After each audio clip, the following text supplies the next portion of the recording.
tecnicamente, além da desidratação, a bradicardia inesperada, uma vez que a gente esperaria uma taquicardia em um animal que está desidratado. E os eventuais tremores observados durante o exame físico. Vamos ver no que os exames laboratoriais ajudam a gente? Então, o que eu pude observar um aumento de ureia e creatinina, portanto, um quadro de azotemia, vamos discutir sobre ele. Eu percebo na hemogasometria uma acidose, o normal é de 7,35 a 7,45 de pH sanguíneo, eu estou observando 7,202. Eu percebo uma hiponatremia, sódio 133,1, o normal é no mínimo 141, e uma hipercalemia, o normal do potássio é no máximo 5,5.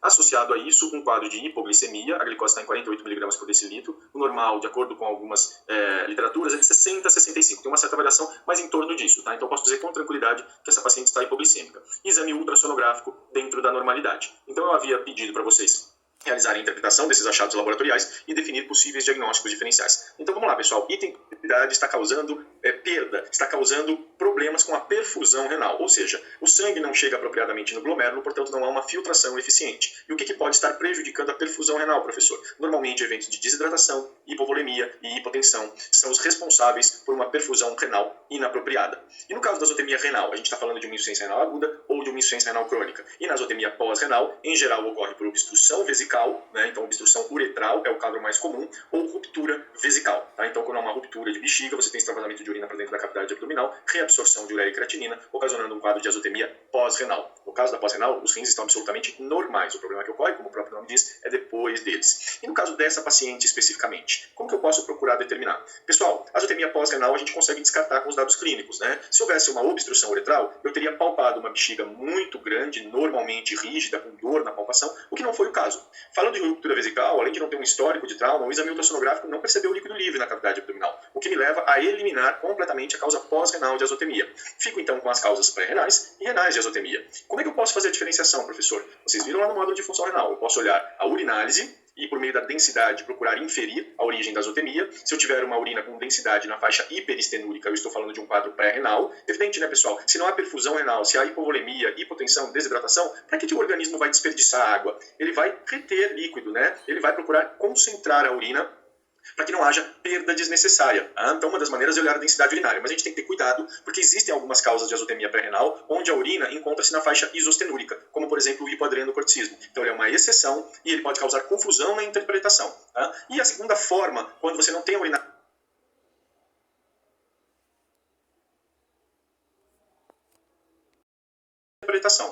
E a segunda forma, quando você não tem a urinálise disponível ou quando há dúvida em relação à interpretação da densidade urinária, como na suspeita de hipoadrenocorticismo, é você hidratar o paciente, corrigir então esses fatores pré-renais, como a hipotensão, a hipovolemia, a desidratação, e repetir a dosagem de ureia e creatinina. Ela vai se normalizar ali depois que houver a correção desses fatores, em 24 a 48 horas. Tá ok, pessoal? E a azotemia renal, então? Bom, a azotemia renal, uma vez descartado o quadro pré-renal e pós-renal, ela é caracterizada como renal. E aí vem a etapa de diferenciar um quadro de insuficiência renal aguda de um quadro de insuficiência renal crônica, que é bem mais complexo, a gente tem que ver uma série de características para poder chegar a essa conclusão. E no caso desta paciente, eu não tinha urinálise disponível, mas eu hidratei essa paciente e vi que logo nas primeiras 24 horas a creatinina e a ureia normalizaram, me definindo que o quadro de azotemia desta paciente era um quadro pré-renal, perfusão renal inapropriada, compatível com a desidratação que ela estava apresentando, compatível com o quadro de perda hídrica por meio dos vômitos que ela estava apresentando. Tá joia, pessoal? Vamos em frente.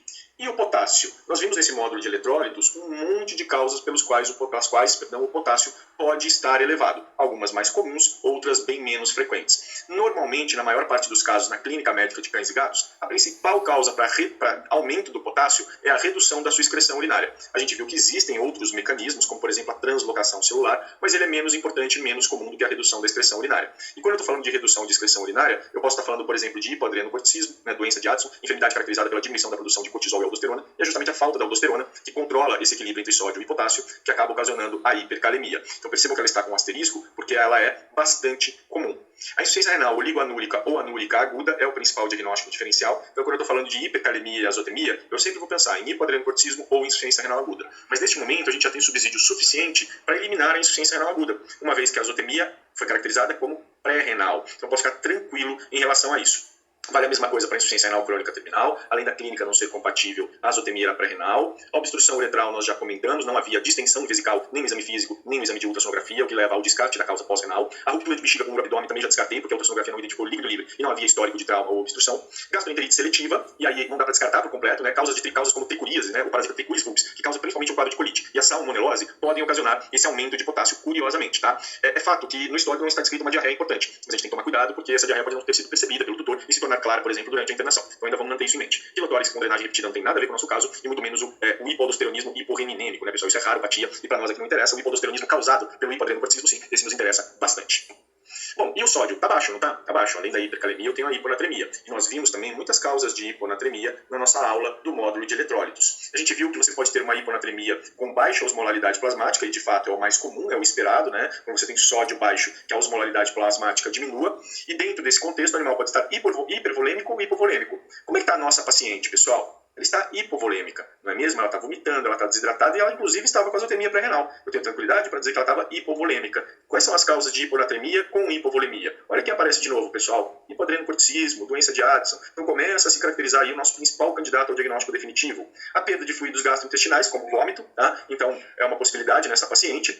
Perda de fluido para o terceiro espaço, como por exemplo efusões pleurais, peritoneais, pancreatite, não tem nada a ver com o quadro da Pantera, né, ou com a clínica. Então percebam que o hipoadrenocorticismo aqui é o nosso principal candidato como responsável pela hiponatremia num contexto de hipovolemia. E ele pode causar hipercalemia? Demais. Ele era um dos dois candidatos que a gente listou no slide anterior, né? As gastroenterites específicas, como a salmonelose e a tricuríase, e o hipoadrenocorticismo. Vamos em frente?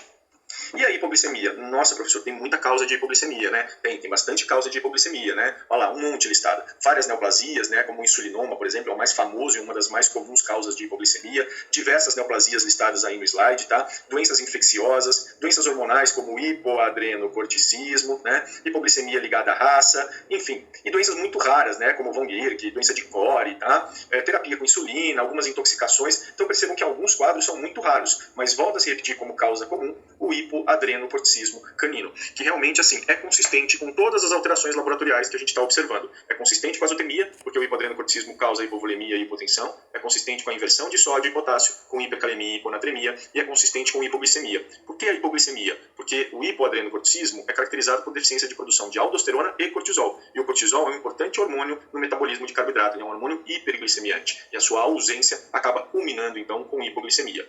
Então, no nosso momento house, eu tenho um quadro de azotemia pré-renal, que eu já defini por meio da hidratação, vômitos, hipercalemia com hiponatremia, e é justamente esse desequilíbrio eletrolítico que justifica a bradicardia observada, uma vez que a hipercalemia tem um efeito deletério sobre o miocárdio, sobre os miócitos, causando bradicardia. Os tremores idem, também é decorrente aí do desequilíbrio eletrolítico que eu estou observando, a hipercalemia e a hiponatremia, e por fim a hipoglicemia. Quando eu junto todas essas características laboratoriais, eu tenho como principal aí, candidato ao diagnóstico definitivo a doença de Addison, o hipoadrenocorticismo, que deve então ser investigada por testes específicos apropriados. Qual seria esse teste? O teste de estimulação com ACTH e a mensuração de cortisol basal também ajuda, além da resposta terapêutica.